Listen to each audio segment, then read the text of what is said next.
Les doy la bienvenida al canal de Análisis Tranquilo, les habla Boris Tessenghausen. Hoy es 11 de noviembre, será un episodio cargado, así que en este episodio el FSB ha revelado el crimen del siglo. Resulta que Ucrania quería secuestrar un avión ruso con un misil nuclear y atacar una base de la OTAN.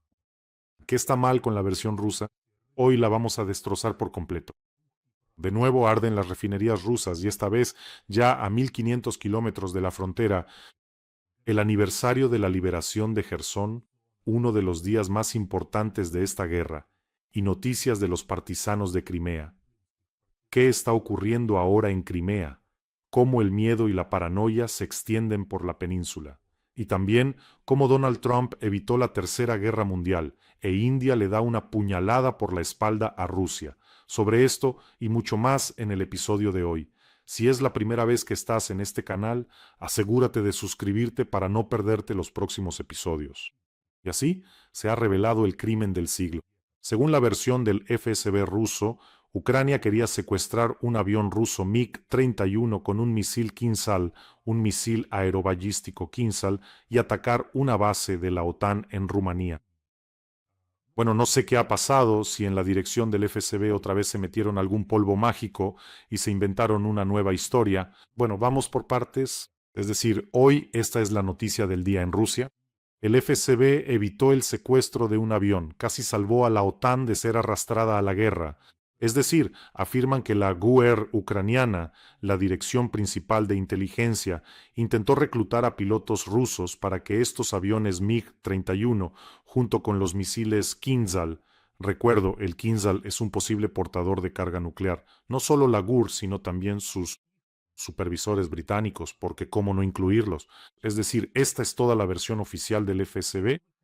Y así queríamos reclutar a estos pilotos rusos, pero ellos a tiempo acudieron al FSB y a partir de ahí todo estuvo bajo el control del FSB. Saben, da la impresión de que cuando el FSB no puede resolver casos reales, resuelven casos inventados por sus propias estructuras.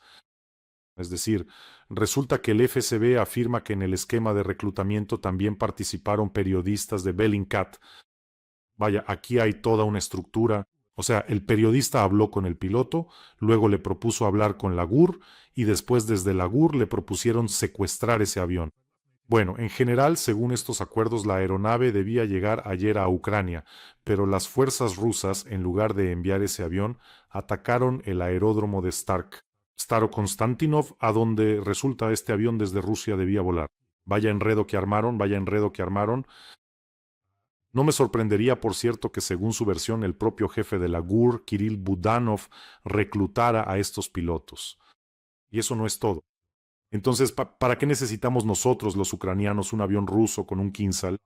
Posteriormente, el servicio de inteligencia GUR planeaba enviar el avión con el misil Kinzhal a la zona de ubicación de la mayor base aérea de la OTAN en el sureste de Europa, que se encuentra en Rumanía, en Constanza, donde este avión sería derribado por los sistemas de defensa antiaérea y en general aquí es donde la OTAN debería haberse involucrado. Un avión ruso, de la nada, ataca una base de la OTAN o no la ataca, es derribado por los sistemas de defensa aérea y listo, la OTAN se ve arrastrada a la guerra. Yo solo, cuando lo leí, mostraron un vídeo de un piloto. Claramente le habían cambiado la voz y le habían tapado la cara con un casco. Hablaba de cómo lo habían reclutado. El piloto aparentaba unos 13 años, pero en general desmontemos por completo esta versión del FSB. Este plan tiene muchos puntos débiles y es fácil de descubrir, porque en realidad existen sistemas de reconocimiento aéreo, radares de la OTAN y satélites. Es decir, es imposible no ver de dónde despegó ese avión, que despegó, que voló a Ucrania, que despegó desde Ucrania, que fue sobre el Mar Negro hacia allí, hacia Constanza, que está en la costa donde se encuentra la base. Aquí, ¿saben? Me vino a la mente otra historia, la pista ucraniana en el ataque al Crocus City Hall. ¿Recuerdan cómo los rusos informaron que, al parecer, estos ejecutores debían ir en coche desde Moscú, atravesar la línea del frente hasta aquí, a Ucrania, para recibir un saco de dinero en efectivo? Bueno, como siempre. Por cierto, por alguna razón ya no se escucha nada más sobre esa versión. ¿Qué pasó? ¿Ya resolvieron el caso del Crocus? Y otro punto importante que todos los ucranianos conocen: ¿qué sucede cuando al menos desde uno de los aeródromos rusos despega un MiG, este portador de Kinzhal? ¿Qué sucede? Todos los ucranianos saben la respuesta a esta pregunta. Se activa la alarma en toda Ucrania, todas las regiones se iluminan de rojo, suenan las sirenas. Basta con que desde un solo aeródromo despegue ese MiG, no sé, por ejemplo, desde Savasleika o desde Aktubinsk. ¿Cómo iba a volar aquí, a Starkon, al aeródromo de Starokonstantinov, sin ser detectado por el reconocimiento de radares y satélites de la OTAN? Y esto, por cierto, es la región de Khmelnytsky. Después no puede volar desde el territorio de Ucrania hacia Rumanía, sería demasiado obvio cruzar la frontera. Entonces, según la versión de los rusos, tendría que haber atacado la base de la OTAN desde el Mar Negro. Necesita volar así a través de media Ucrania, salir sobre el Mar Negro y... Constanza. ¿Cómo es esto posible? Si hay varios aviones de reconocimiento de la OTAN operando sobre el Mar Negro todos los días. No entiendo. Bueno, supongamos un escenario completamente improbable. De repente todos los radares de la OTAN se apagaron, todos los aviones de la OTAN aterrizaron, nadie trabajaba. Y entonces este MiG robado con un Kinzhal vuela sobre el Mar Negro y se acerca. Tan cerca de la base de la OTAN que ya lo van a atacar. Supongamos que lo derriban. ¿Y luego qué? ¿La OTAN se involucra en la guerra? Por favor, se lo ruego. ¿Quién se va a involucrar ahí? El 24 de noviembre de 2015, Turquía derribó un bombardero ruso Su-24M. Turquía es un país de la OTAN. Bueno, en este caso sería Rumanía, otro país de la OTAN, quien lo habría derribado. Y entonces, ¿qué? La OTAN se metió en la guerra, empezó la Tercera Guerra Mundial. A nadie le importa. A Putin simplemente lo humillaron y ya está. Erdogan demostró que se puede y se debe derribar aviones rusos. Bueno, en general esta versión por supuesto es maravillosa, pero el FSB, claro, no sé, me parece que lo hacen para Putin, miren, como diciendo, pónganos un par de órdenes o medallas. Aquí evitamos el secuestro del siglo. Ahora les voy a demostrar que el FSB y el Servicio de Inteligencia Exterior de Rusia, cada vez que inventan un nuevo escenario, trabajan muy mal, muy mal. Pueden inventar una versión, pero cuando se trata de los detalles simplemente... De las últimas, esto lo declaró oficialmente el Servicio de Inteligencia Exterior de la Federación Rusa. Los drones que llegaron a Polonia y parte de los cuales fueron lanzados desde Bielorrusia, resulta que no son de Rusia. Es que Ucrania reprogramó en pleno vuelo los drones rusos y así llegaron a Polonia. ¿Por qué entonces Ucrania no reprograma todos los demás drones de ataque que vuelan hacia nosotros en grandes cantidades? Es un misterio. Es el misterio del siglo. Y cómo Ucrania lanzó esos drones desde el territorio de Bielorrusia hacia Polonia también es un misterio. Y ahora viene mi parte favorita. Abróchense los cinturones, amigos. Esto es un clásico de manual. Entonces, como saben, el Servicio de Inteligencia Exterior tiene su propio sitio web y ahí hay varias versiones de diferentes acontecimientos que pueden ocurrir. Y aquí viene mi favorita, es de las más recientes, pero al final les espera no una cereza, sino una sandía sobre el pastel. Así que la versión del Servicio de Inteligencia Exterior. Ucrania, junto con el Reino Unido, supuestamente está preparando una provocación en las aguas del mar Báltico, donde uno de los escenarios es la simulación de un supuesto ataque con torpedos ruso contra un buque de la Marina de los CE. Un momento. Se afirma que a Kiev ya le entregaron torpedos, ya sea de fabricación soviética o rusa. Bueno, en fin, así es como, junto con los británicos, queríamos lanzar un torpedo soviético contra un buque de la Marina del Océano, en el mar Báltico. La pregunta principal. Entonces, esta es la versión que se inventaron. Bien hecho. Buena versión, bonita. Pero ¿desde dónde se suponía que Ucrania iba a lanzar esos torpedos en el mar Báltico? Ahora les voy a mostrar que cualquiera de sus versiones simplemente se desmorona en pedazos. Es decir, bueno, los torpedos se pueden lanzar desde barcos o submarinos, bien, bien. Pero hay que llevar esos torpedos de alguna manera al mar Báltico, portadores, barcos o submarinos. Es decir, un barco o un submarino tendría que haber llegado al mar Báltico. Y el barco queda descartado de inmediato, porque en superficie va por los estrechos daneses, por donde ya lo verían y registrarían 100 veces. En resumen, queda excluido. Submarino. Entonces eso significa, bueno, probablemente esa sea la versión, es decir, un submarino. Supongamos que a Ucrania le entregaron algún torpedo ruso o soviético. Entonces, ahora ese submarino debe ser equipado con ese torpedo y el submarino debe ir silenciosamente para que nadie lo vea ni lo note al mar Báltico. A través de esos mismos estrechos daneses tan angostos, les recuerdo que el mar Báltico está completamente iluminado. En primer lugar, es poco profundo.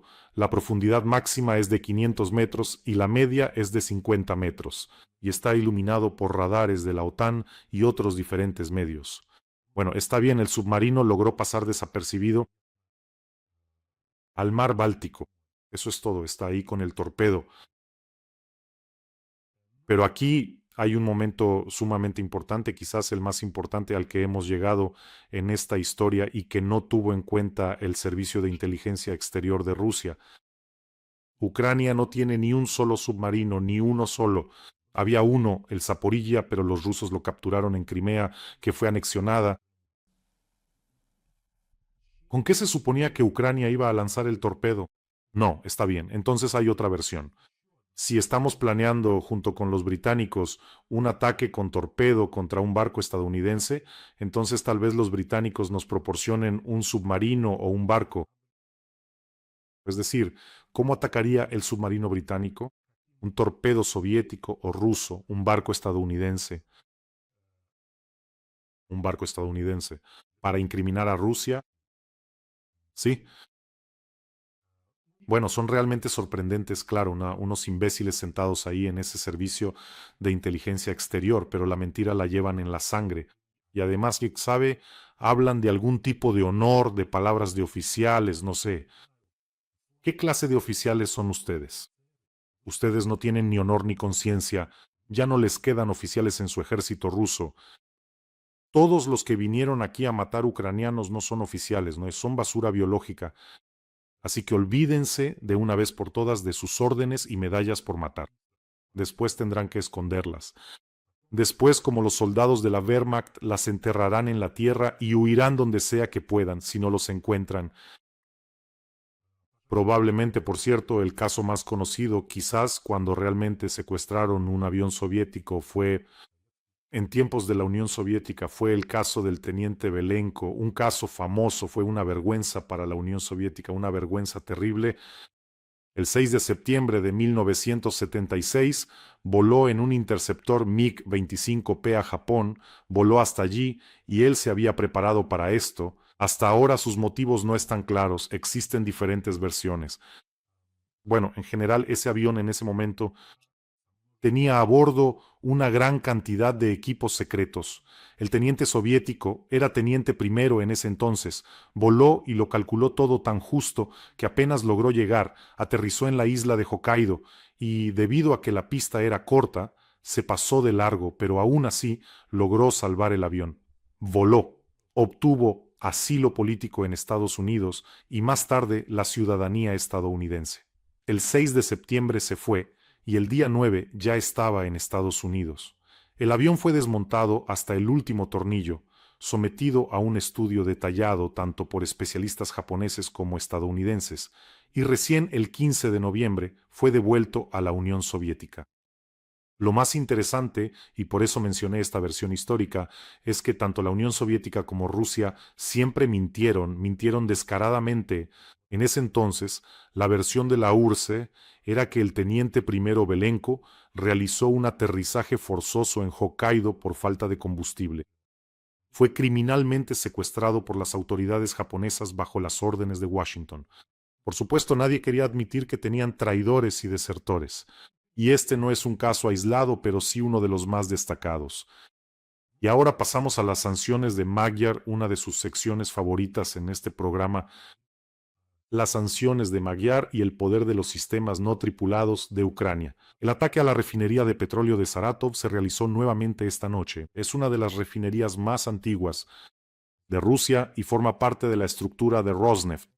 Como ven, Donald Trump impone sanciones económicas contra Rosneft, mientras que Magyar aplica sanciones de acción directa. Esta planta procesa hasta 5 millones de toneladas de petróleo al año y abastece a las regiones del Volga. Vamos a ver ahora en detalle cómo fue esto.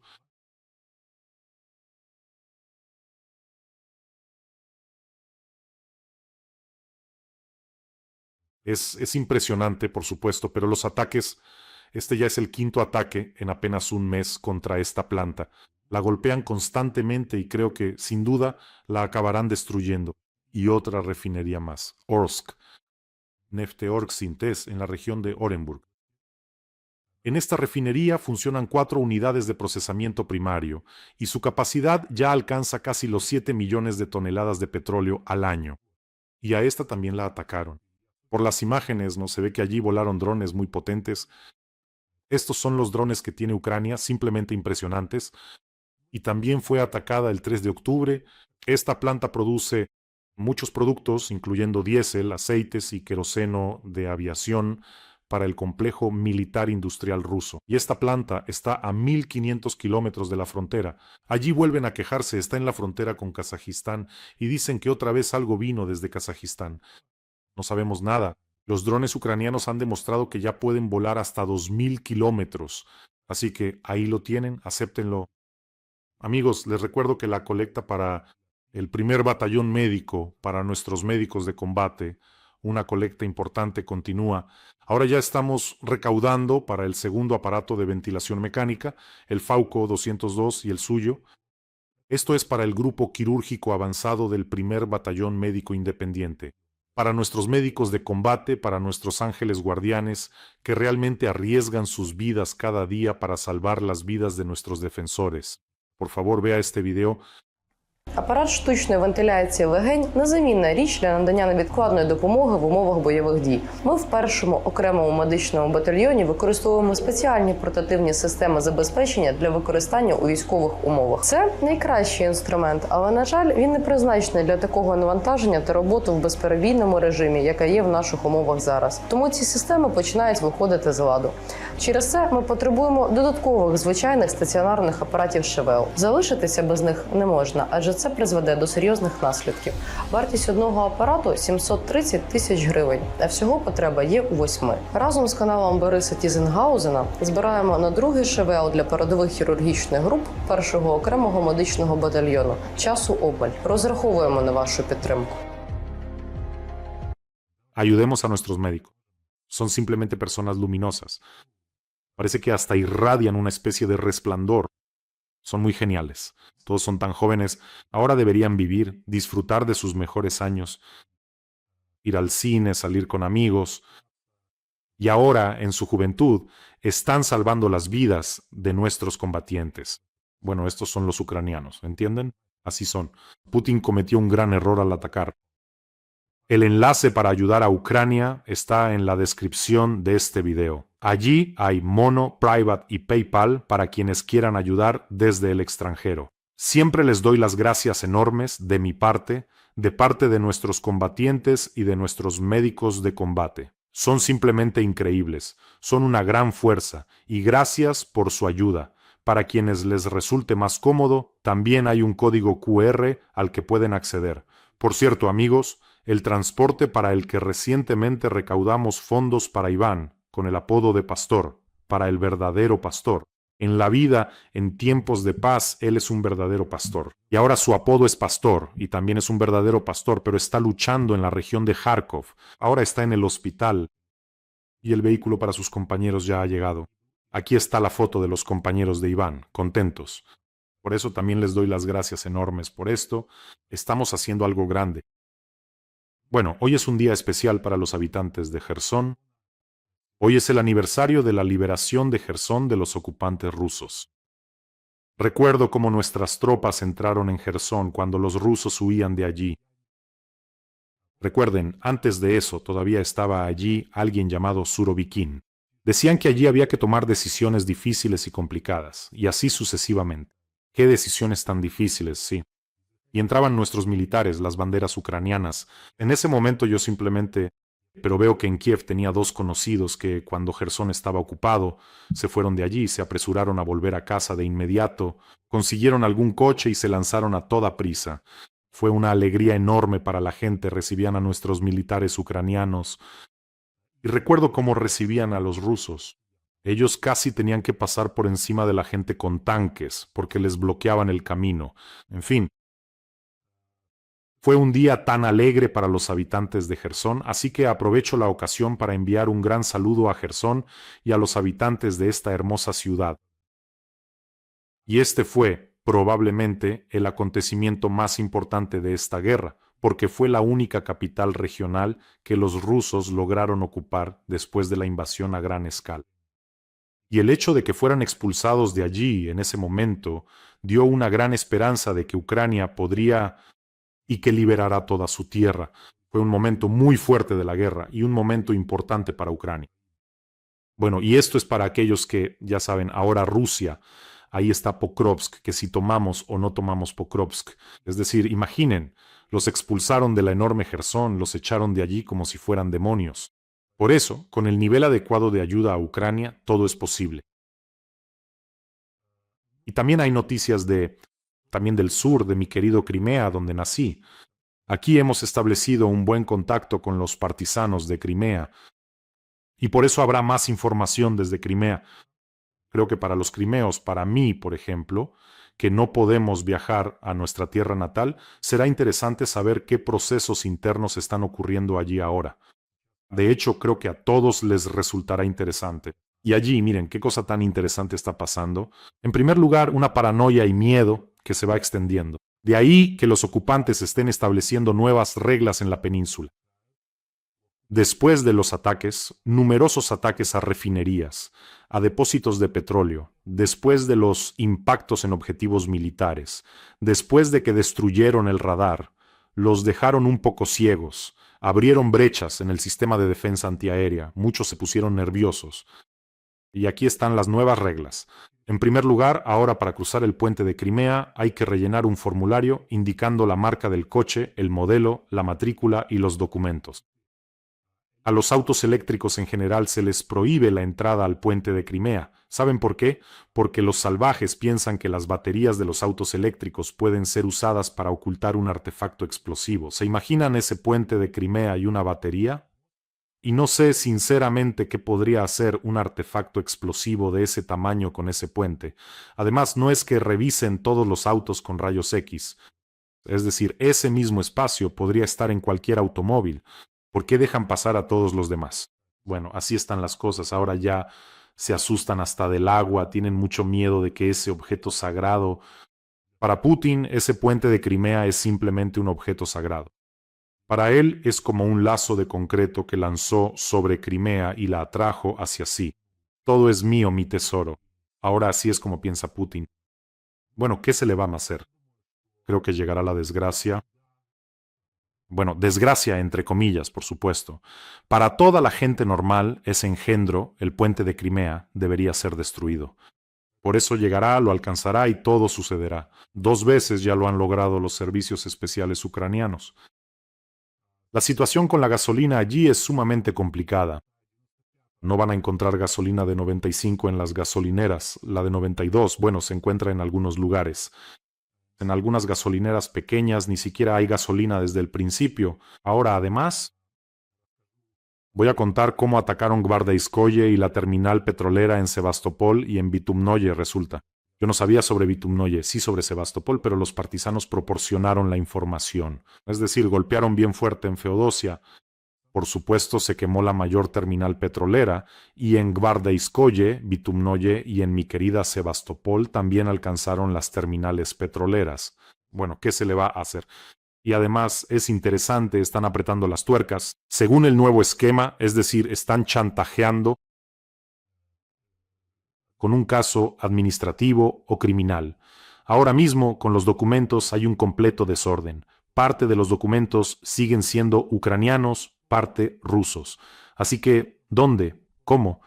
Es fácil decirte que registraste la tierra o el inmueble de manera ilegal o que construiste algo ilegalmente. Te arman un caso administrativo, luego te dicen que la multa es enorme. Si no quieres pagar la multa, sé amable y firma el contrato. Por eso, nuevas atracciones para los recién llegados a Crimea. En fin, un gran saludo de parte de los partisanos. y también pidieron transmitir esta información. Bueno, planteémoslo como una pregunta. Nos preguntan si la gente no se cansa de resistir al régimen de ocupación desde 2014. La gente sigue escribiendo, la gente informa datos importantes, la gente no se cansa de la guerra, la gente se cansa de los ocupantes en Crimea. Aparecen nuevos partisanos y también hay quienes se llaman a sí mismos partisanos de Crimea desde hace años. Cada uno aporta su grano de arena a nuestra victoria común y aprovechando la ocasión envío un gran saludo a nuestros partisanos en Crimea. Y por supuesto, a ustedes de parte de ellos también. No es la primera vez que escucho esta historia. Ahora resulta un poco chocante porque constantemente hay que monitorear la televisión rusa, los medios rusos, y siempre aparece esta expresión, código ruso. Código ruso. Ahora está de moda entre ellos, para ellos todo es el código ruso. Lo meten en todas partes, como si existiera un código ruso aparte. No sé de qué hablaba Medinsky. Una cromosoma adicional en los rusos. Ahora han producido un montón de basura propagandística sobre ese código, sobre su supuesta unicidad, sobre cómo siempre vencían a todos y así sucesivamente. Hace poco me encontré con un fragmento. En el fragmento aparece una pareja. La actuación es pésima, realmente terrible, pero discuten sobre este código ruso. Y entonces, ¿qué dicen? Han hecho toda una serie sobre este tema, que Rusia, es decir, piensen en el mensaje que transmiten, Rusia, que intenta expandirse a costa de los países vecinos, en realidad, gracias a esa expansión, aporta mucho más en el plano cultural a quienes conquista. Así, Rusia enriquece a quienes conquista. Esto, por supuesto, es simplemente asombroso. Quédense con sus kokoshniks, sus suecos de corteza, su abedul, no sé, alguna kuleviaka, lo que sea que tengan, quédense con eso. Vivan en los pantanos, no molesten a los vecinos. Déjenme mostrarles cómo enriquecen a sus vecinos. Miren cómo lucen ahora las ciudades ucranianas que ellos enriquecieron. Alguna vez en esas ciudades vivía gente, criaban hijos, iban a trabajar, había bailes, fiestas, conciertos, salidas a la naturaleza, y ahora son ruinas. Eso es todo lo que deja tras de sí la Federación Rusa. Enriquecedores se han lucido. Por cierto, sobre los espectadores, últimamente muchos me escriben. Entré a la carpeta de spam en Facebook y me quedé alucinado, la cantidad de cosas que hay ahí, muchísima información útil, en primer lugar. Bueno, ahí junto con mensajes de que debo arder en el infierno y demás, como siempre. Mi ligera tendencia esquizoide me permite, en principio, no reaccionar a todo eso, pero a las cosas útiles sí que presto atención, por lo cual les estoy muy agradecido. Me enviaron algo desde Hungría, un ejemplo del cuestionario que Orbán repartió a los húngaros. Hay un preámbulo. Al comienzo del cuestionario se describe cómo la malvada, perversa y aterradora Bruselas quiere quitarles el dinero a los húngaros, a sus familias pobres, quitarles sus negocios, quitarles el dinero. En general, este es el sinsentido que Orbán está llevando a cabo allí, estos cuestionarios. Del mismo modo, está poniendo a la gente en contra de Ucrania con sus encuestas. Nada cambia. Pero gracias por esta información, nos ayuda a comprender cómo están sucediendo las cosas sobre el terreno. Trump afirmó haber evitado la Tercera Guerra Mundial. Esto significa que nadie duda en absoluto. La guerra de Rusia contra Ucrania no escalará a una guerra mundial, aunque tal amenaza era real a principios de este año, declaró Donald Trump. Si yo hubiera sido presidente, esta guerra nunca habría ocurrido. Y si yo no hubiera sido presidente, esta guerra podría haber llevado a la Tercera Guerra Mundial. Eso ya no volverá a suceder, dijo Donald Trump. ¿Saben en qué? No tengo ninguna duda de que Donald Trump puede detener esta guerra. Estados Unidos tiene todas las herramientas para ello, absolutamente. Además, todo está preparado para ello. Simplemente firma las sanciones, arancel del 500%, arancel del 100%. El Pentágono tampoco tiene nada en contra de la transferencia de Tomahawks. En general sigue siendo un misterio para mí, ¿sabes? Porque somos tan... Disuadieron, incluso diría que prohibieron el ataque contra las refinerías de petróleo rusas. Todo un Lloyd Austin y el Pentágono dicen que no hay que hacerlo. ¿Y qué? Ahora sí estamos atacando. ¿Y qué está pasando? Y aquí, por cierto, todos han perdido de vista a Lavrov. Dicen que cayó en desgracia después de la fallida conversación con Marco Rubio. Dicen que lo encerraron en algún hipódromo, pero ahora salió y dice, no, todavía estoy vivo, pero su cara es muy triste. ¿Y saben qué declaró Lavrov? En los europeos han despertado los instintos de colonizadores y piratas. Por más que se maquille el esquema para quitar el dinero ruso, no existe una forma legal de hacerlo, dijo Lavrov. ¿Y quién es el que habla aquí de formas legales? ¿Y quién es el que se acordó aquí del derecho internacional? Miren eso. Y Lavrov dijo que Rusia dará una respuesta adecuada a cualquier acción de bandidaje, de acuerdo con el principio de reciprocidad. A ver, ¿qué van a congelar ustedes ahí? ¿300.000 millones en activos europeos en Rusia? ¿O qué? ¿Van a bombardear Borones o van a expropiar McDonald's otra vez por segunda vez, que ahora en Rusia, les recuerdo, se llama Vkusno y Tochka? Y recuérdenme, ¿quién fue el que atacó a su vecino y ahora está negociando para quedarse con un pedazo más grande de tierra ajena? Y además dice que no va a devolver la central nuclear de Zaporilla a Ucrania. ¿Quién resulta ser aquí el colonizador y el pirata? ¿Hasta qué punto son unos miserables tan cínicos, verdad? Putin, con ese humor de soldado y esos gestos extraños, lleva ya unos 20 años sin responder preguntas directas de los periodistas. Todas esas líneas directas con los rusos, algunos periodistas preparados y demás. Todo eso son montajes completos. Imagínense sentarlo frente a periodistas incisivos y no dejarlo salir de ese despacho. Por supuesto, empezaría a girar los ojos como le gusta, movería las piernas como hélices, giraría sobre los tacones, se aferraría a la mesa hasta que se le pusieran los dedos morados. Eso es lo que hace siempre. ¿Recuerdan cómo fue en Alaska? Creo que fue la única vez en los últimos 10 años que le hicieron una pregunta incómoda, y aún así no la respondió. Le gritaron en Anchorage, en Alaska, cuando empezó a hacer algunos gestos raros frente a un anciano medio loco, empezó a hacer muecas. Así es Putin, ¿entienden? Un cobarde, un miserable, perdonen mi francés, una rata de oficina. Bueno, y eso.